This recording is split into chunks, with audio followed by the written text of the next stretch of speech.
룻기 2장 1절부터 13절까지 보겠습니다.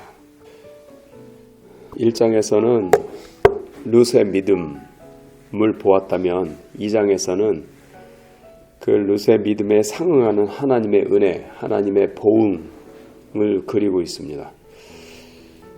여기 11절, 12절에 그렇게 보아스가 룻에게 얘기하는 것인데, 여기 11절 보시면 보아스가 그에게 대답하여 가로되 내 남편이 죽은 후로 내가 시므에게 행한 모든 것과 내 부모와 고국을 떠나 전에 알지 못하던 백성에게 온 일이 내게 분명히 들렸느니라. 여호와께서 내 행한 일을 보응하시기를 원하며 이스라엘 하나님 여호와께서 그 날개 아래 보호를 받으러 온 네게 온전한 상 주시기를 원하노라. 이 룻의 소문이 지역에 이미 퍼져 있었습니다. 그러다 보니까 그 보아스도 엘리멜렉의 친족 중에 하나였는데 그 이야기를 듣고 알고 있었고, 그래서 이제 룻을 보고서는 하는 소리가, 야, 네가 네 부모를 떠나고 고향을 떠나고 근데 그 의리를 지켜서 이 땅으로 그 시므를 모시고 이 땅에 왔다는 것을 내가 들어서 알고 있다. 그 하나님한테 보호를 받으러 온 네 마음을 하나님께서 알고 너에게 보응하시기를 원한다. 이런 얘기예요. 그리고 실제로 룻기가 굉장히 짧지만 2장서부터 벌써 하나님의 보응, 하나님의 은혜가 그에게 오는 과정을 쭉 그리고 있습니다. 그래서 이렇게 하나님의 갚아주심이 있는 거죠. 저는 이런 이야기를 들으면 참 이렇게 은혜가 되고 감격이 돼요. 우리도 누군가가 나를 위해서 희생한다. 내 이름 때문에 누군가가 나 때문에 고생한다. 보통 그거를 갚아주려고 하지 않겠습니까? 못 갚아주는 경우는 뭐 보통 이런 거죠. 내가 몰라서 못 갚아주거나 그 사람이 나를 위해서 희생하는 걸 모를 때, 또 내가 알아도 능력이 부족하면 못 갚아줄 수는 있겠지만 우리 하나님 입장에서 생각하시면, 야, 쟤가 나 때문에, 나에 대한 믿음 때문에 지금 핍박을 받고 고생을 하고 있어요. 그러면 그걸 알고 계신 하나님, 게다가 전능하신 하나님이 갚아주시지 않겠느냐라는 거죠. 우리 예수님 말씀도 마태복음 5장을 보면 의를 위하여 핍박을 받고 예수의 이름 때문에 욕을 먹고 핍박받는 자들에게 복이 있다라고 얘기를 하셨어요. 같은 취지라고 볼 수 있는 거예요. 그래서 우리도 보면 교회 다니는 게 쉽지 않죠. 교회 다니면 시간도 많이 쓰죠. 물질도 많이 쓰죠. 뭐 하여튼 여러 가지로 내가 손해나는 게 있단 말이에요. 이 새벽부터 이렇게 나와가지고 이렇게 예배 드리러 온다. 저는 이런 게 되게 보면 어쩔 때는, 야, 이거 뭐 무지막지한 손해인데. 그런데 우리가 예수 이름 때문에 또 하나님을 의지해서 하는 그 손해가 반드시 하나님의 보응으로 이어진다라는 것을 믿어야 되지 않을까 생각이 들어요. 또 인간적으로 생각해 보면 세상 사람들은 도무지 이해 못해요. 교회 다니는 사람들을. 야, 쟤들은 뭐 교회에다가 무슨 저렇게, 난 냈을 것도 부족한데 교회에다 저렇게 헌금을 하고, 게다가 새벽기도 가는 것들은 새벽마다 일어나가지고 저런다면서 도무지 이해를 못해요. 근데 가만히 생각해 보면요, 저는 그런 생각이 들거든요. 이렇게 새벽마다 와서 기도하는 사람들,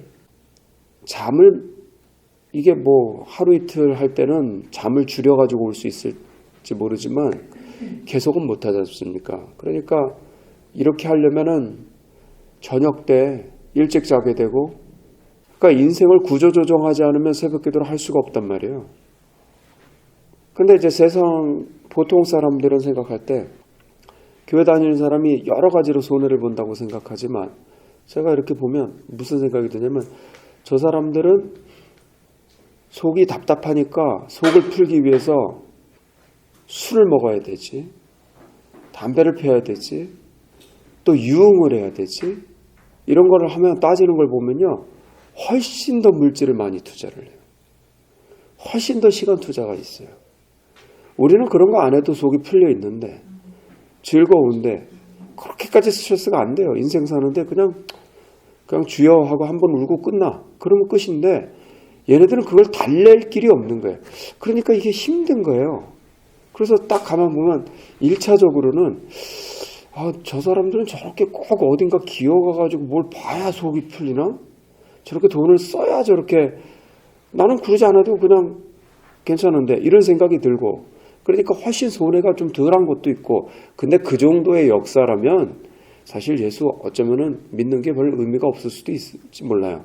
근데 결정적으로 저는 뭐가 있다고 믿냐면 여기 있는 것처럼 여호와께서 보응하시기를 원한다라는 거예요. 하나님의 갚아주심이 있기 때문에. 그래서 우리가 예수를 계속 믿는 것 아닙니까? 하나님의 갚아주심을 계속 경험하기 때문에. 룻도 하나님의 갚아주심을 맛보기 시작하는데, 여기 보면 어떤 것을 통해서 갚아주심이 시작되냐면 보아스와의 만남을 통해서 하나님의 갚아주심이 드러나기 시작합니다. 여기 보십시오. 이게 하나님의 기막힌 타이밍이 보여요. 3절 보시면 이제 시어머니한테 얘기하기를 제가 이삭이라도 주워오겠습니다. 그래서 그냥 우연히 갔어요. 어떤 밭에 가서 이삭을 줍겠다고 갔는데 3절 보시면 룻이 가서 베는 자를 따라 밭에서 이삭을 줍는데, 이 베는 자라는 건 지금 추수를 하고 있는데 그 곡식단을 베요. 근데 이스라엘 사람들의 전통이 뭐냐면 곡식을 벨 때 다 주워가질 않아요. 떨어진 건 그냥 내버려둬요. 2번 가서 줍지 못하게 돼 있어요. 왜? 가난한 사람의 몫이라고 생각하기 때문에. 이삭 줍는 사람들은 밭도 없고 일도 없고 먹을 게 없는 사람들이에요. 그러니까 가가지고 그거 주워 먹는 아주 비참한 사람들이거든요. 근데 그 일을 하고 있는 거예요. 근데 보니까 줍는데 여기 보면 우연히 엘리멜렉의 친족 보아스에게 속한 밭에 이를 얻더라. 우연히. 4절 마침 보아스가 베들레헴에서부터 와서. 이게 이렇게 표현한 것이 이 룻기서를 기록한 저자가 지금 하나님의 역사를 암시하는 그런 단서 비슷한 걸 적어놓은 거예요. 우연히. As it turned out. 가서 일을 했는데 보니까 그게 보아스 밭이에요. Divine Providence. 뭐 이런 거예요. 하나님의 God's Providence. 하나님의 섭리가 그 안에 숨어 있는 것. 이런 것이 이제 성경에서 보여주는 단서인 거죠. 하나님의 갚아주심이 그렇게 시작된 거예요. 대부분 하나님의 역사가 이렇게 일어납니다. 아브라함의 종이 아브라함의 부탁을 받고 이삭을 위하여 아내를 찾아오라 라고 했죠. 그 지역까지 갔어요.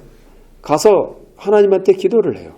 하나님, 오늘날 순적히 만나게 하사 내 주인 아브라함에게 은혜 베푸시길 원합니다. 그리고서 이러이러한 사람을 만나게 해주는 빌기를 마치기를 끝나지도 않았는데 그때 딱 여인이 와요. 누구였습니까? 리브가. 이게 하나님의 역사예요.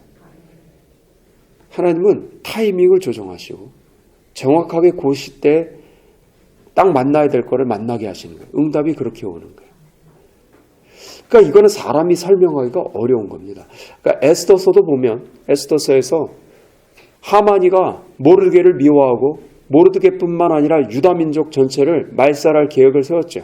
특별히 모르드게부터 처단하겠다고 하고 왕에게 그거를 이제 계략을 짜가지고 가고 있는데 하필 그때 왕이 전에 있었던 어떤 기록들을 보다가 모르드게가 자기 목숨을 구했던 그 공적을 발견하고, 야, 이거 상줘야 되겠다. 근데 왔다 갔다 하는 게 보니까 하만이야.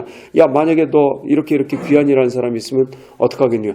그랬더니 지친 자나는 줄 알고 거기다가 뭐 왕의 옷을 입히고 뭐 쫙 얘기를 하죠. 퍼레이드를 시키고, 야, 그 모르드게한테 그렇게 해라. 하나님의 역사의 시작인 거예요. 큐 사인이 떨어지는 거거든. 우연히, 마침. 이렇게 하나님의 역사는 그런 식으로 일어난단 말이에요. 그래서 보아스를 만나게 하심으로써 하나님이 지금 보응을 하시는데, 보아스가 당연히 룻한테 하나님께서 너를 갚아주시길 원한다. 그러는 사람이 거기다 해코지 하겠습니까? 안 그렇죠. 잘해주는 거예요. 남자 소년들한테는 야, 저 소녀 건들지 말아라 하고 보호하죠. 마실 것도 허락하죠. 음식도 줘요. 마실 것 음식 줘요. 그리고 곡식단을 이렇게 베고 갈 때 야, 가서 곡식단 이렇게 주워가거든. 그거 뭐라 그러지 말아라. 괜히 do not embarrass her. 괜히 그 사람 부끄럽게 하지 마라. 그리고 좀 흘려라. 그 곡식단을 흘려버려요. 나중에 다 걷었더니 한 에바나 됐다. 에바. 여기 성경에서 에바는 곡식을 재는 그 측량단입니다. 한 에바는 22리터에 해당된대요. 그렇게 22리터면 너무 많이 모은 거예요. 그게 보아스가 준 은혜 아닙니까? 그런데 그보다도 진짜 은혜는 뭐냐면 보아스가 그 시어머니가 듣고서 야, 그거 엘리멜렉의 친족이다. 그거 기업 물을 사람 중에 한 사람이야. 이제 하나님께서 어떻게 하시는지 보자. 이렇게 얘기를 합니다. 기업 물을 자라는 개념이 룻기에서 굉장히 핵심 개념이에요. kinsman redeemer. 기업 물은다라는 뜻은 가까운 가족이나 친척 중에 어떤 사건 사고를 당해서 갑자기 재정적인 어려움을 겪고 땅을 팔거나 기업이라는 거는 땅, 이건 중요한 거예요. 하나님으로부터 대대로 받은 땅인데 조상들이 계속 이렇게 전달해 주는 땅인데 그걸 잃었거나 또 자기 신분을 잃어요. 자기를 종으로 파는 거죠. 이랬을 때 기업물을자가 가가지고 그거를 되갚아주고 그 사람의 땅을 회복시켜주고 신분을 회복시켜주는 사람이 기업 물르는 사람이에요.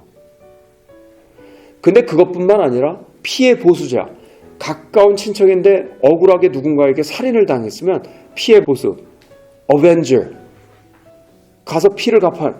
그게 기업 물을자가 하는 일 중에 또 하나고, 또 마지막으로 한 가지는 뭐냐면 후손이 없이 죽었을 경우에 후손을 낳게끔 해서 그 기업이 멸하지 않도록 해주는 거거든요. 지금 딱 룻한테 필요한 사람이 바로 보아스가 된 거예요.